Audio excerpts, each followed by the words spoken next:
అందరికీ నమస్కారం. Welcome to star జే మనం న్యూస్.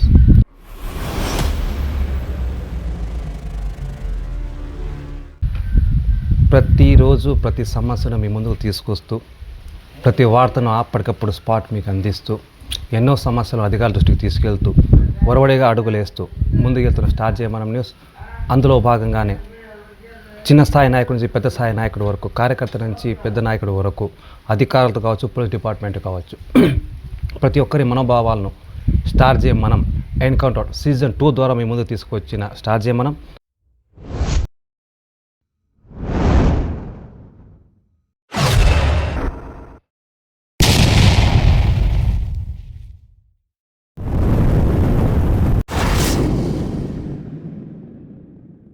ఈరోజు సత్సాయి జిల్లా సోమందేపల్లి మండలం పందిపర్తి పంచాయతీలోని మంచిపల్లి గ్రామానికి చెందిన నవయువ నాయకుడు ఫీల్డ్ అసిస్టెంట్ గంగాధర్తో ఇంటర్వ్యూ చేయబోతున్నాం. నమస్తే గంగాధర్ గారు. నమస్తే అన్న. వెల్కమ్ టు స్టార్ జే మనం న్యూస్ అండి. ఓకే, ముందుగా మీ అమ్మ నాన్న గురించి, మీ ఊరు గురించి మా ప్రేక్షకులు చెప్తారా? అందరికీ నమస్కారం. నా పేరు ఎన్ గంగాధర్. మాది పందిపర్తి పంచాయతీ మంచేపల్లి గ్రామం. మా నాన్న పేరు చిన్నగురప్ప, మా అమ్మ పేరు శకుంతలమ్మ. మేము ఇద్దరు సంతానము. మాకు పెద్ద కుమారుడు వచ్చి ఎన్ గణేష్ మా అన్న, నేను గంగాధరు చిన్న కుమారుడు. రీసెంట్గానే 3 నెలల కింద మా నాన్నగారు కూడా స్వర్గస్థులైనారు. మా అమ్మగారు కూలి పనులు చేసుకుంటూ మాకు చిన్నప్పటి నుంచి సాకింది. మా అమ్మ కూలి పనులు చేసుకుంటూనే మమ్మల్ని సాకి పెద్దలు అయినాము. మేము కొంచెం కియాకి పోవడం వల్ల అక్కడ కొంచెం వర్క్ చేసుకుంటూ ఇల్లు అయితేనేమి ఇంకోటి అయితేనే కట్టుకొని మేము కూడా ఈ ఊరిలో అందరూ సరిగ్గా నిలబడినాము. అంటే మంచపల్లి గ్రామం మీ అమ్మ నాన్న సొంతూరా లేదంటే పక్క ఊరు నుంచి వలస వచ్చారా?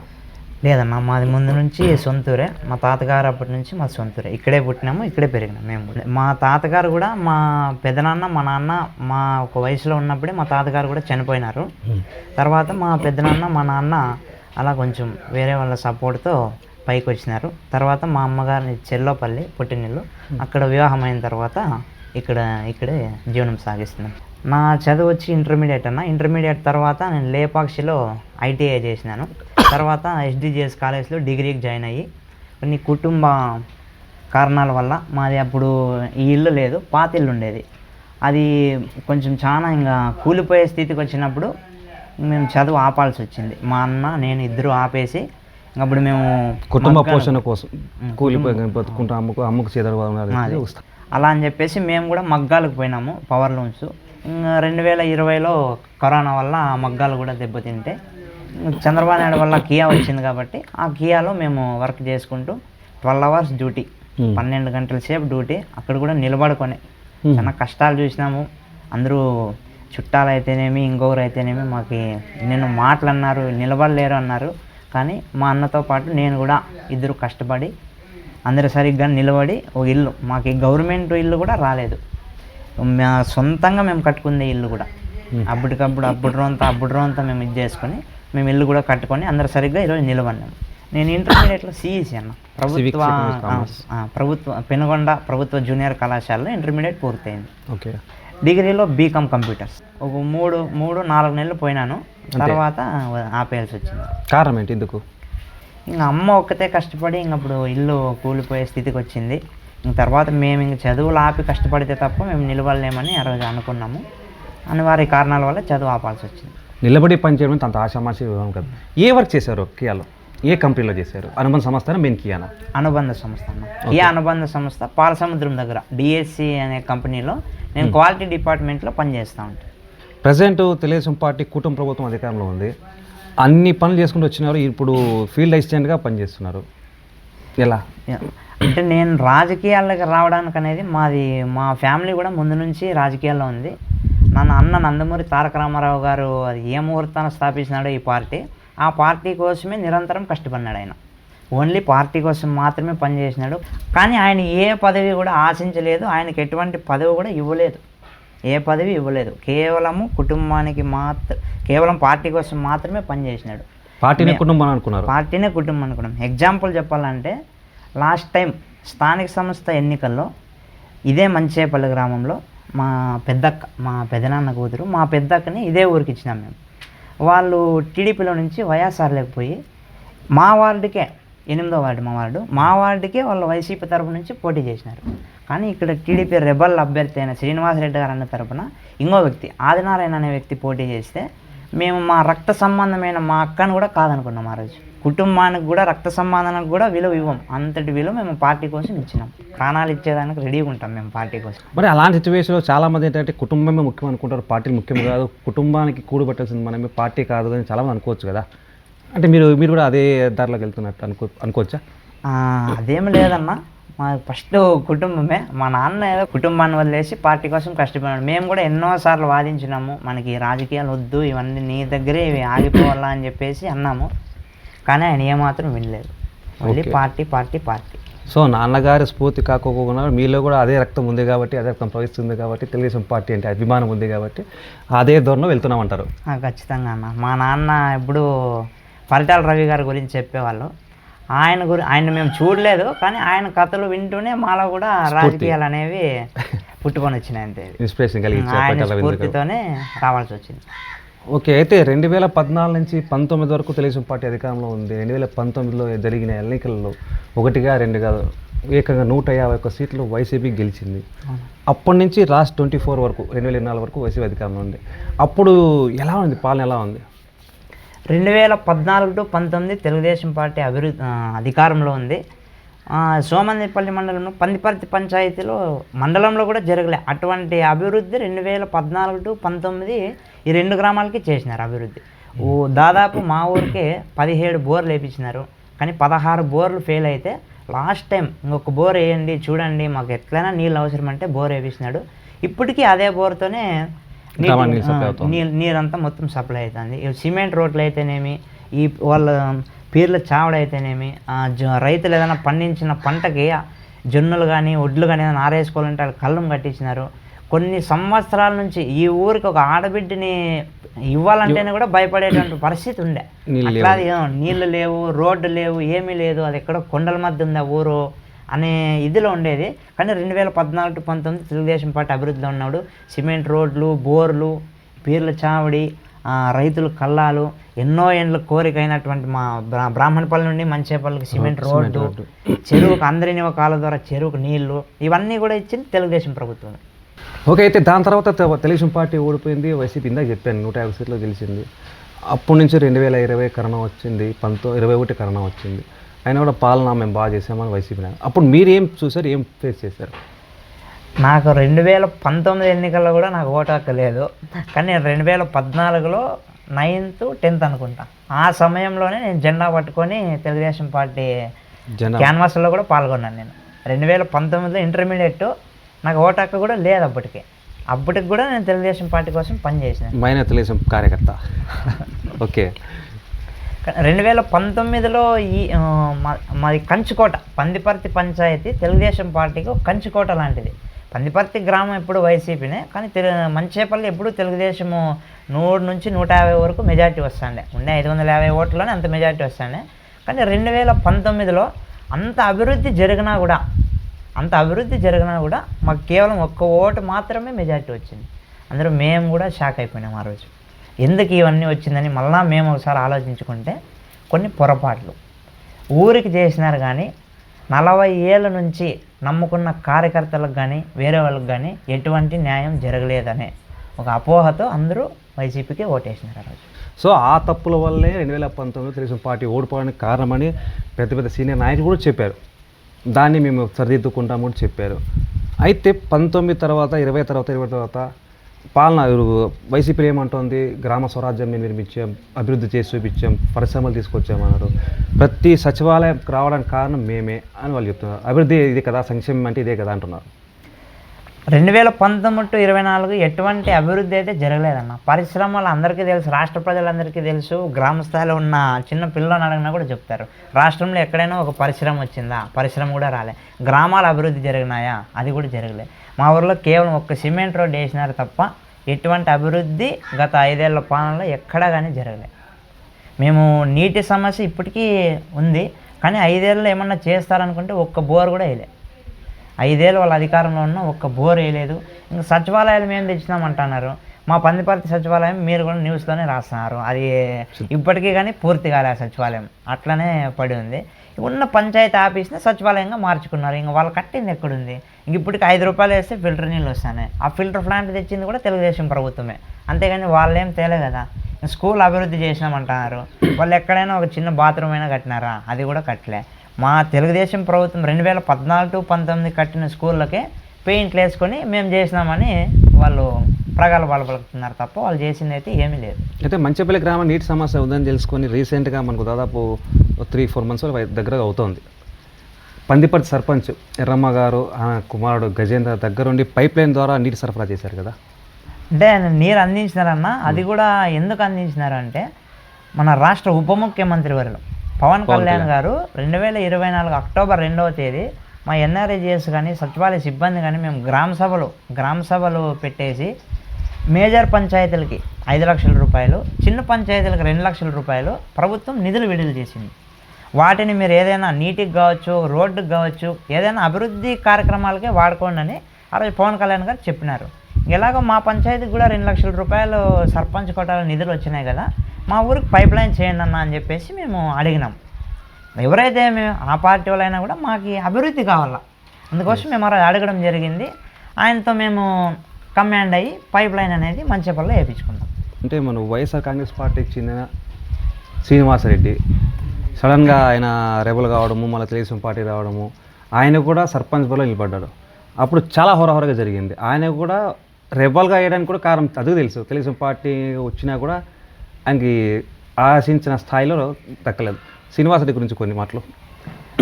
శ్రీనివాసరెడ్డి అన్న గారు ఒక కాంగ్రెస్ వైఎస్ఆర్సీపీలో ఒక బలమైన క్యాండిడేట్ అటు సైడు. ఆయన ఉన్నంతకాలం పందిపర్తిలో తెలుగుదేశం పార్టీకి ఎటువంటి మెజారిటీ కూడా రాలే. కేవలం ఆయన మొత్తం ఆ పార్టీలో ఉన్నప్పుడల్లా ఆ పార్టీ కృషి చేసేదానికోసమే ఆయన పనిచేసినాడు.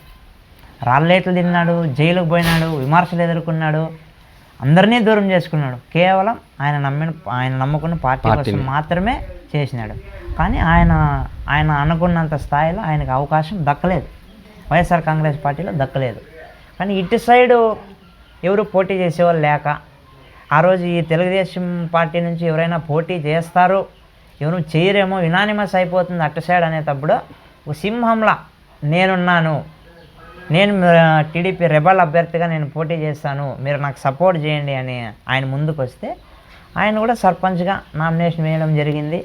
కానీ ఖచ్చితంగా మేమే గెలుస్తాము, టీడీపీ బలం ఎట్లయినా మంచేపల్లో ఉంది.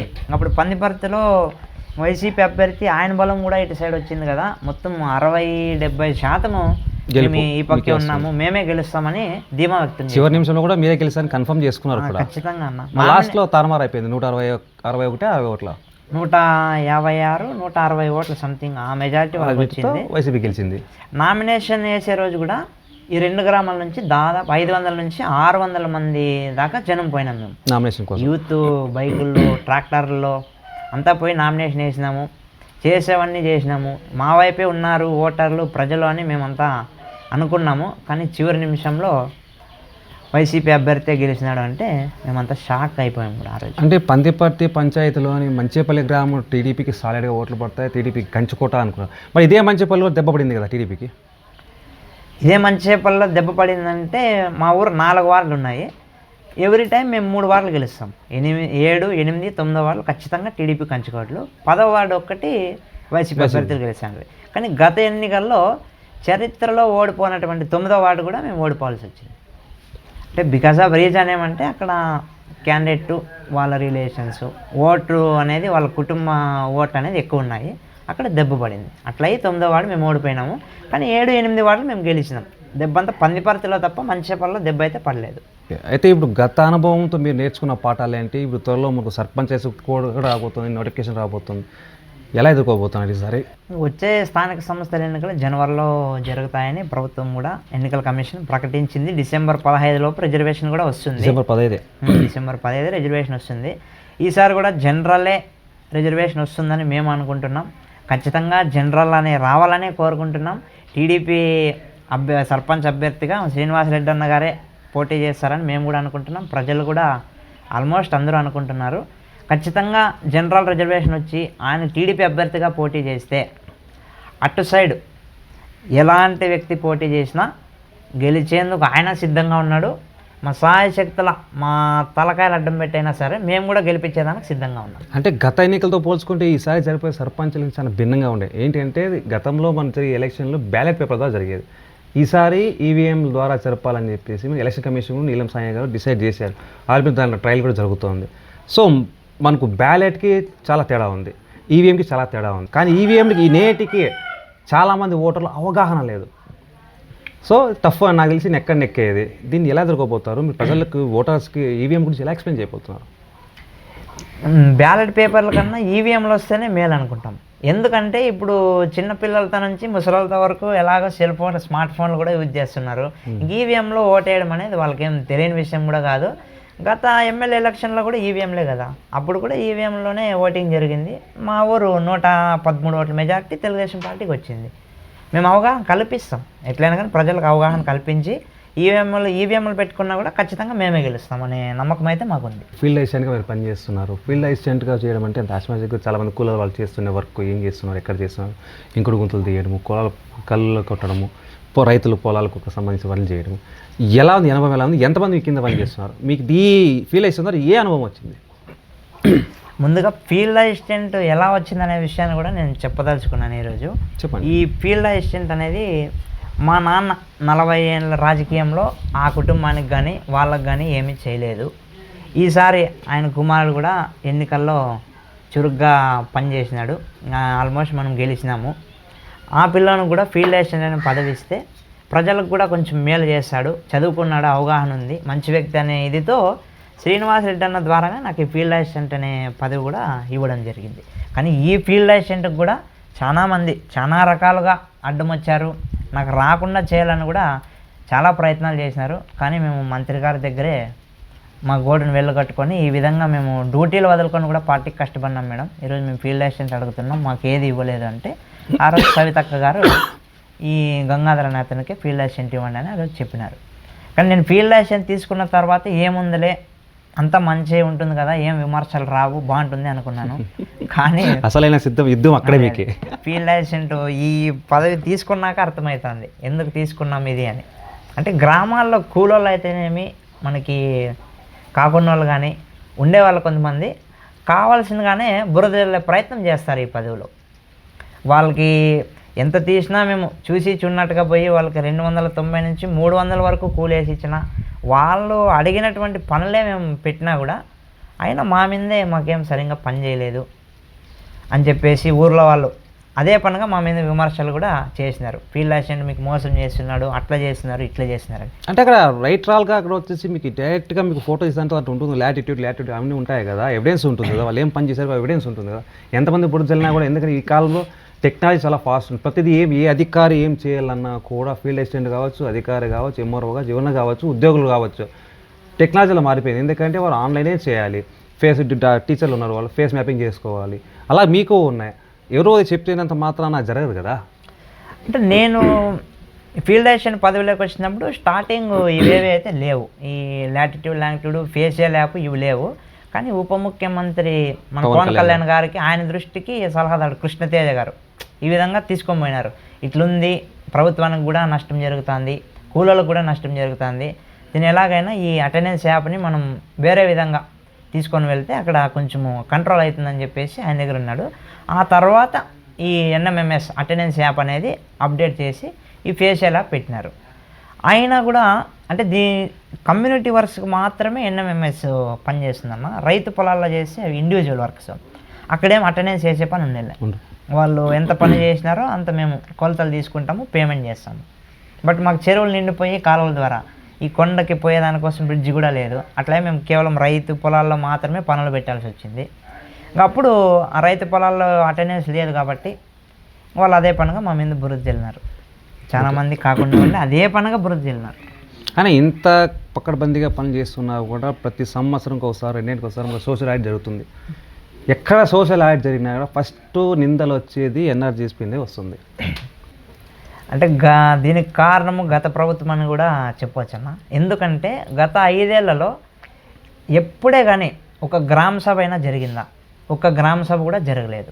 మాకు ఈ పనులు కావాలా, మేము మా గ్రామాన్ని అభివృద్ధి చేసుకోవడానికి కోసం ఇలాంటి పనులు పెట్టండి అని చెప్పేసి కూడా ఇక్కడ గ్రామ సభ పెట్టి గ్రామ సభల్లో కూడా పనులు ఇవి కావాలని చెప్పేసి నిర్ణయించలేదు. వాళ్ళు ఇష్టానుసారంగా వాళ్ళు పనులు పెట్టినారు, ఇష్టానుసారంగా కూలీలు వేసినారు. గత 5 ఏళ్ళలో సోషల్ ఆడిట్లు కూడా అవకతవకలు జరిగినాయి. దానికి అనుగుణంగానే ఎన్ఆర్ఐజిఎస్ మీద అంత నింద పడాల్సి వస్తుంది. కానీ ఇప్పుడున్నటువంటి ప్రభుత్వము సోషల్ ఆడిట్లు అయితే చాలా అంటే పక్కాగా ప్రభుత్వం ఏదైనా కానీ ఒకటి ఎందుకు చెప్తామంటే ప్రభుత్వాలు మారుతూ ఉంటాయి, పోతుంటాయి, వస్తుంటాయి, లేదా కానీ పని చేసే వాళ్ళు వారే కదా, అధికారులే కదా పని చేసేది, చేయించేది ఫీల్డ్ అసిస్టెంట్లే కదా. అంటే మా దృష్టికి వచ్చే చోటి చాలా చోట్ల మన నియోజకవర్గంలో కొన్ని చోట్ల ఇప్పటికీ ఎన్ఆర్జిఎస్ నిధుల కింద అవినీతి జరుగుతోంది. చాలామంది అసలు పని చేయకుండా వాళ్ళు, ఫీల్డ్ రాకుండా వాళ్ళు, ఎగ్జాంపుల్ ఏమైనా నా పేటలో కాకుండా నా భార్య పేటలో, ఇంకో పేటలో, నా బంధువుల పేటలో చేసుకున్న చాలా మా దృష్టికి వచ్చాయి. అంటే ఇంత టెక్నాలజీ వచ్చినా, ఇంత ఫేస్ యాప్ ఉన్నా, ఇంత అటెండెన్స్ ఉన్నా కూడా జరుగుతుంది. కారణం ఏంటి? ఎక్కడ దీని లొసుగులు ఎక్కడ ఉన్నాయి? దీని లొసుగులు అంటే ఇప్పుడు చాలామంది 2-3 జాబ్ కార్డులు ఒక మనిషే చేయాల్సి వస్తుంది అన్న పనికి. అంటే వాళ్ళకి మేము ఒక్కరిదే చేసుకుంటే మాకు కేవలం 300, 270, 80 ఆ మాత్రం కూలి పడుతుంది. మేము ఇంకొక జాబ్ కార్డు కూడా చేసుకుంటామని చెప్పేసి చాలామంది నిరుపేదలు అంటారు. అప్పుడు మేము కూడా ఈ అటెండెన్స్ ఏమీ ఉండదు కాబట్టి మీరు చేసుకోండి అంటాం. 2-3 జాబ్ కార్డులు వాళ్ళు చేసుకుంటారు. కానీ కొలతల టయానికి వాళ్ళు 2-3 పని కూడా చేయరు, ఇద్దరిదే చేస్తారు. వాళ్ళు ఆ రోజు అన్న అట్లుంది ఇట్లుంది చూసి చూడనట్లు పో అని చెప్పేసి ఆ రోజు మేము వాళ్ళ మీద జాలితో మేము మాస్టర్ వేయాల్సి వస్తుంది. కానీ సోషల్ ఆడిట్లో అవే దొరుకుతాయి. ఆ విధంగా కూడా మాకు నింద మోయాల్సి వస్తుంది. మీరు జాలి చూపించినందుకు వాళ్ళు జాలి కట్ట కొడతారు. ఓకే. సో అయితే ఇప్పుడు రాష్ట్రకి మనకు 2024 తెలుగుదేశం పార్టీ అఖండ విజయం సాధించింది. అసలు కూటమి ప్రభుత్వం ఇంత వస్తాయనుకో, గతంలోనే ఇంకా 2 రోజులు 3 రోజులు మనకు రిజల్ట్ వస్తాయన్నది కూడా కొన్ని అంటే సాక్షి మన వైఎస్ఆర్ కాంగ్రెస్ ప్రభుత్వం కొన్ని దానిలో కూడా కొట్టండి డీజేలు, పెట్టండి బాంబులు, అవి పెట్టండి చెప్పారు, హంగామా చేసుకోండి, మా వైజాగ్ వేదికగా ప్రమాణ స్వీకారం సిద్ధం చేసుకుందామని చెప్పారు. చివరికి ఒక ఆయన అందులో మాట్లాడుతూ 11 పెట్టుకొని బాగుందన్నారు. 151 11 పడిపోవడం అనేది ఇది చరిత్రలో ఇక్కడ జరగలేదు. దాని మీద కూడా వైసీపీ ఆరోపణ చేసింది, ఈవీఎంలో ట్యాంపరింగ్ జరిగింది అని.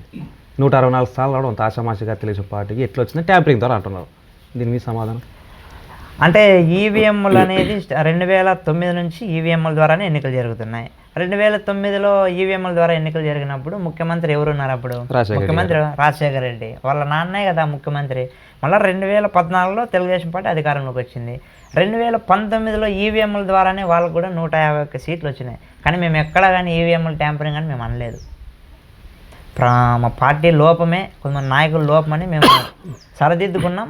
మళ్ళీ 2024 ఎన్నికల్లో వాళ్ళు చేసినటువంటి 5 ఏళ్ళు అరాచకాలు అయితేనేమి, వాళ్ళ రౌడీజాలు, వాళ్ళ మొత్తం మన చంద్రబాబు నాయుడు గారిని అరెస్ట్ చేయడము, పవన్ కళ్యాణ్ గారిని, లోకేష్ బాబు గారిని, వీళ్ళందరినీ వ్యక్తిగతంగా వాళ్ళ కుటుంబంలో ఉన్న వారిని కూడా దూషించడం వల్ల ఇదంతా ప్రజలకు నచ్చలేదు.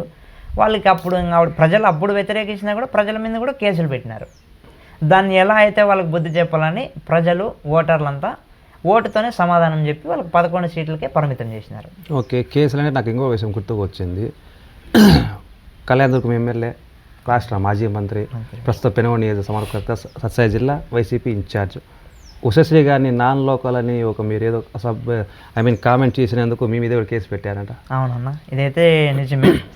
బీకే పార్థసారథి గారు పెనుగొండ, అప్పటికింగా సవితమ్మ గారికి ఎమ్మెల్యే టికెట్ రాలేదు. జైహో బీసీ సభ ఒకటి సోమనేపల్లో ఆ సభ జరిగినప్పుడు నేను ఆ రోజు మాట్లాడడం కూడా జరిగింది.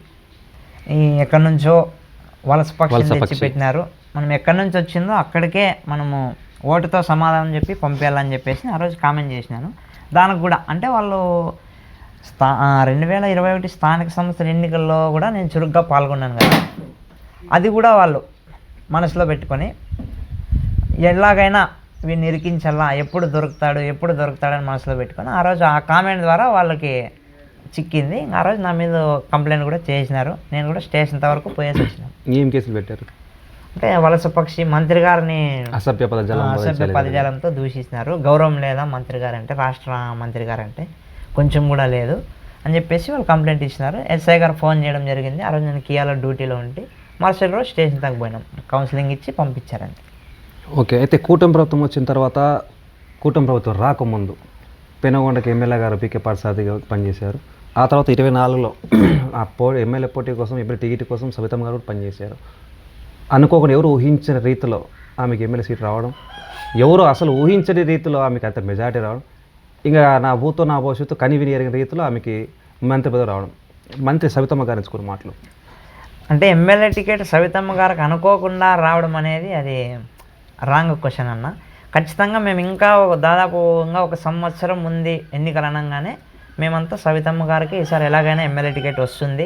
ఆమె ఎందుకంటే ఆమె కరోనా సమయంలో పెనుగొండ ఏరియాలో మొత్తం ఆ పెనుగొండ పట్టణానికి కానీ కరోనా టైంలో మాస్కులు కానివ్వండి, ఎక్కడైనా అన్నదానాలు కానివ్వండి, అవన్నీ కూడా ఆయన చేసిన నిత్యావసర సరుకులు కానీ అవన్నీ అందించినారు. ఇంకా అన్నా క్యాంటీన్ ద్వారా కూడా ఆమె సొంత నిధులతో, ఇప్పటికీ సొంత నిధులతో కూడా అన్నా క్యాంటీన్ ద్వారా 5 రూపాయలకే భోజనం పెడుతుంది. ఆమె పెనుగొండ అన్నపూర్ణేశ్వరని అప్పటికే ముద్రపడింది. ఎలాగైనా ఈమెకి ఎమ్మెల్యే టికెట్ వస్తే ఖచ్చితంగా పెనుగొండ పట్టణమే కాదు, ఆ పెనుగొండ నియోజకవర్గం కూడా అభివృద్ధి చెందుతుందనే ఆశతో ఆ రోజు మేము ఉన్నాము.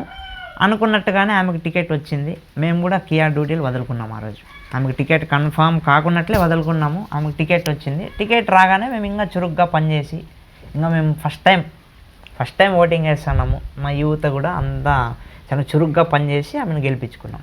అంటే అప్పుడు సవితమ్మ పేరు ఖరారు కాగానే మాజీ మంత్రి ఉషశ్రీ వర్సెస్ సవితమ్మ అనేది వచ్చేసింది తెరపైకి.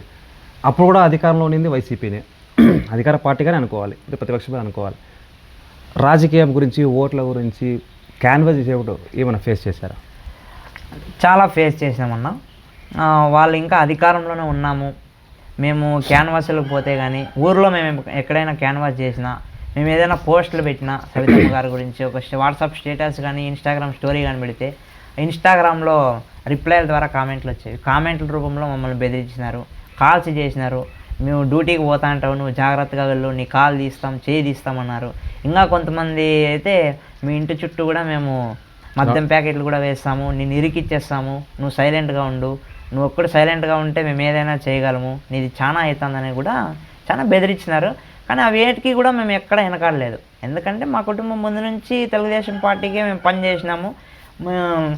మేము ఎక్కడ కానీ అధైర్యపడలేదు. ఎట్లన్నా మా ఫ్యామిలీ, మా 2 కుటుంబాలు కొంచెం స్ట్రాంగ్గా ఉంటాం ఈ ఊర్లో. కానీ మాకు కూడా ఒక మంచి పేరు ఉంది, మేము నిలబడతామనే నమ్మకం ఉంది. వాళ్ళ తాటాకు చెప్పులకు ఉడతూపులకు అయితే మేము ఎక్కడ కానీ బెదరలేదు. వాళ్ళు ఎంతైతే మాకు రెచ్చగొడతారో దానికి రెట్టింపుతో మేము పనిచేసి ఓటు ద్వారా మేము ఆ రోజు వాళ్ళకి బుద్ధి చెప్పడం కూడా జరిగింది. అంటే ఇంత బెదిరింపులు వచ్చినా కూడా, ఇన్ని కాల్స్ వచ్చినా కూడా బెదరలేదంటే మీ మనోధైర్యమా లేకపోతే ఏమన్నా మీ నమ్మకమా, ఏంటది మొండి ధైర్యమా? మనోధైర్యం అంటే నాకు రాజకీయాలు అనేది నాకు ఓటు హక్కు లేకుండా నుంచి ఆసక్తి. ఎలాగైనా నేను కూడా మా నాన్న ఎలాగో ఎదగలేదు, మేము ఈ పార్టీ తెలుగుదేశం పార్టీ ద్వారానే ఎట్లా అధికారంలోకి వచ్చింది, కొంచెం ఎదగాల, ప్రజలకు సేవ చేయాలనేసి చెప్పేసి ధైర్యం ఉన్నాము. మా ధైర్యం అంటే మాకు వెనకాల ఒక అన్న ఉంది. మా కుటుంబ అన్న కాకుండా ఒక స్నేహం రూపంలో కానీ వేరే రూపంలో కానీ నా అన్న రహంతుల్లా అనే వ్యక్తి ఉన్నాడు. ఆయనే నా ధైర్యం. ఆయనతో కలిసి నేను పనిచేసిన గత ఎన్నికల్లో కావచ్చు, ఇప్పుడు జరగబోయే ఎన్నికల్లో కావచ్చు, మేమిద్దరు కలిసి ఉంటే ఖచ్చితంగా మేము ఏదైనా కానీ సాధించాలనే నమ్మకం మాకుంది. ఓకే, అయితే ఇక రానున్న సర్పంచ్ ఎలక్షన్స్ రిజర్వేషన్ ఏది వస్తుందో దేవుడి కనుక రిజర్వేషన్ని బట్టి క్యాండిడేట్లు డిసైడ్ అయితే ఉంటుంది.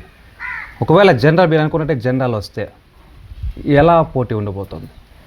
రిజర్వేషన్ జనరల్ రావాలని మేము కోరుకుంటున్నాము. ఎందుకంటే జనరల్ వస్తే ఖచ్చితంగా పార్టీ శ్రీనివాసరెడ్డి అన్న గారికి సర్పంచ్ అభ్యర్థిగా నిలబెడుతుందనే గట్టి నమ్మకం అయితే మాకుంది. ఇంకా ఆయన నిలబడితే ఖచ్చితంగా వన్ సైడ్ అయిపోతుంది. అటు సైడ్ ఇంతకుముందు కూడా చెప్పిన వాళ్ళు ఎటువంటి వ్యక్తి అయినా సరే అటు సైడ్ పోటీ చేసినా మేము గెలిపించుకునేదానికి సిద్ధంగా ఉన్నాము. ఈ పందిపర్తి పంచాయతీ ప్రజలు కూడా మా వైపు ఉన్నారు. ఓకే, ఖచ్చితంగా. ముఖ్యంగా పందిపర్తి పంచాయతీ ఉన్న సమస్యలు ఏంటి? మేము ఎన్నికల సమయంలో కూడా మేము ఫస్ట్ అడిగిందే బ్రిడ్జి.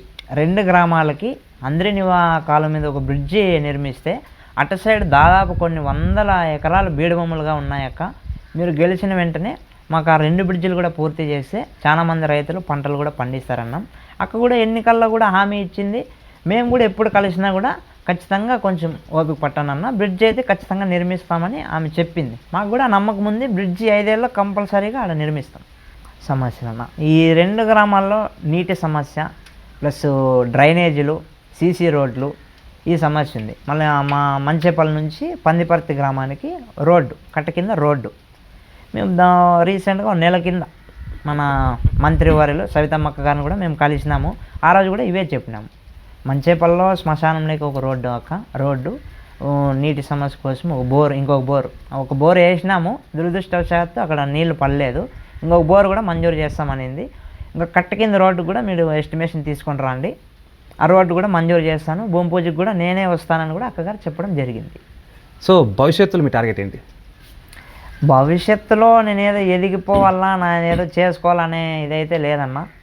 మేము ఊరు ఇప్పుడున్న ప్రజలు మంచేపల్లి గ్రామాల్లో అయితే చూస్తుండేది, పిల్లలైనా కూడా యువకులైనా కూడా కేవలం వాళ్ళు పార్టీ కోసమే కాకుండా పార్టీలకు అతీతంగా కూడా పనిచేస్తున్నారు.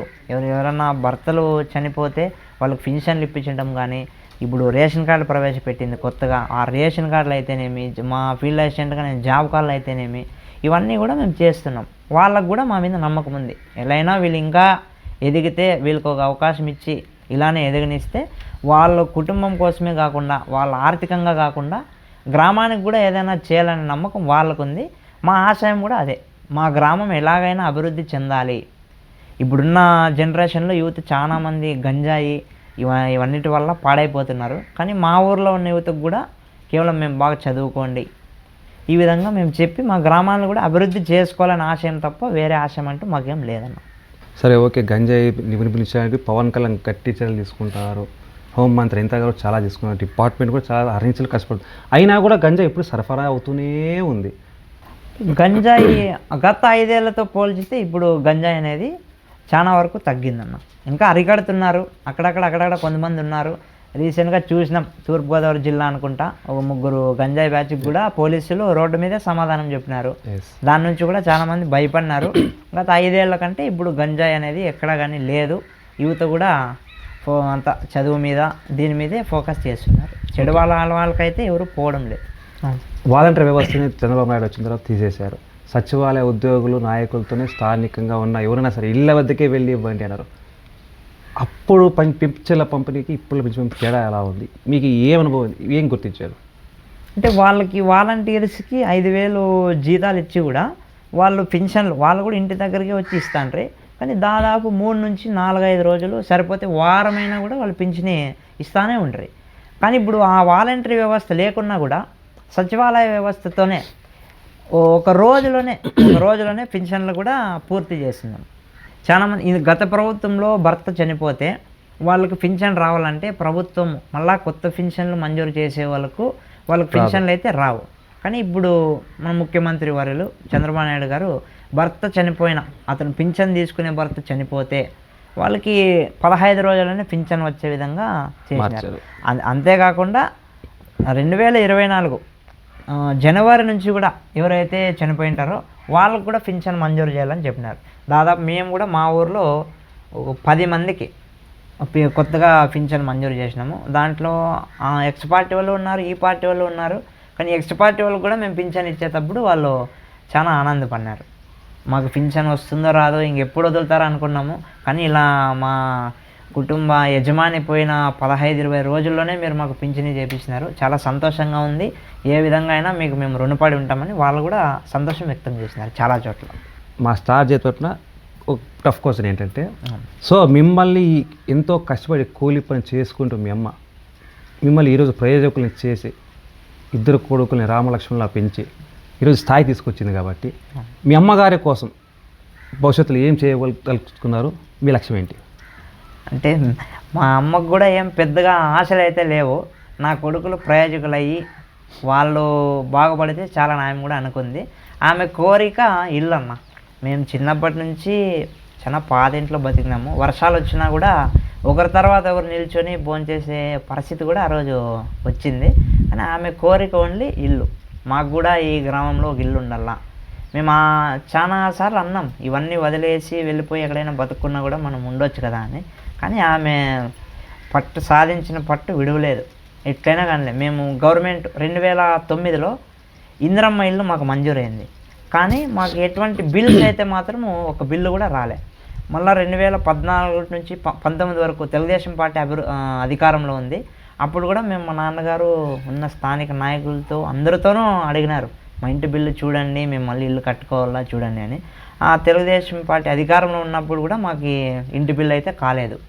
అప్పుడు చాలామంది అన్నారు, మీకు ఏమీ చేయలే కదా, ఓన్లీ మీ నాన్నని అవసరానికి వాడుకుంటున్నారు, ఇంక వచ్చేది ఎట్లా వైఎస్ఆర్ ప్రభుత్వము, మీరు రాండి పార్టీలోకని. కానీ మా నాన్న ఏమాత్రం లొంగలేదు. మాకు చేయకపోయినా మేము ఇదే పార్టీలో ఉంటాము, ఎలా అయినా మేమే స్వయంగా కట్టుకుంటామని 2019లో 20లో కరోనా సమయంలోనే 2019లోనే పాత ఇల్లు కూడా పీకేసినాము.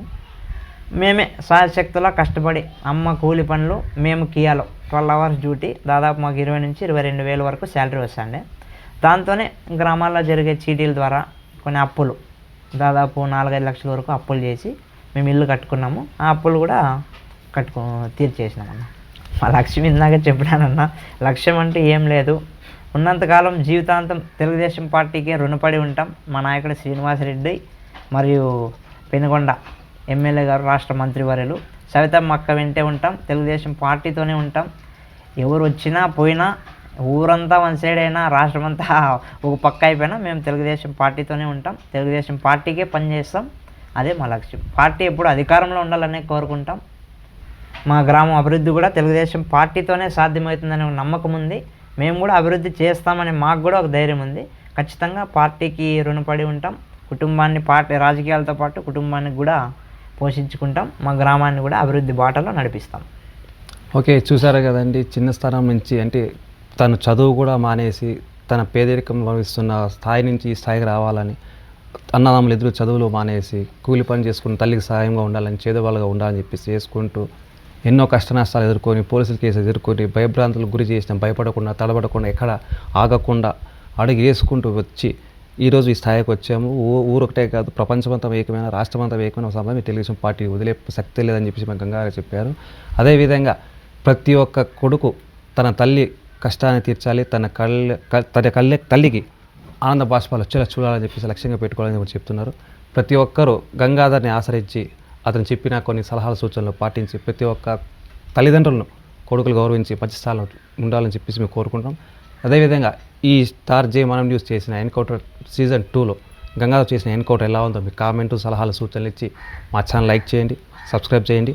మీ అమూల్యమైన సలహాల్లో మెసేజ్ల ద్వారా మాకు తెలపాలని కోరుకుంటాం. ధన్యవాదాలండి. ఓకే గంగాధర్ గారు, మీ అమూల్యమైన సలహాలు, సందేశాలు మాకు ఇచ్చి మీ సమయం మాకు కేటాయించి మా స్టార్ జే మనం తరపున మీకు ధన్యవాదాలు చెప్తున్నాం. Thank you. అందరూ కూడా అందరూ స్టార్ జే మనం న్యూస్ ఛానల్ని యూట్యూబ్లో మా ఇంటర్వ్యూని, ఈ ఎన్కౌంటర్ను కూడా స్వీకరించి స్టార్ జే మనం ఛానల్ని లైక్ చేయండి, సబ్స్క్రైబ్ చేయండి, షేర్ చేయండి. Thank you.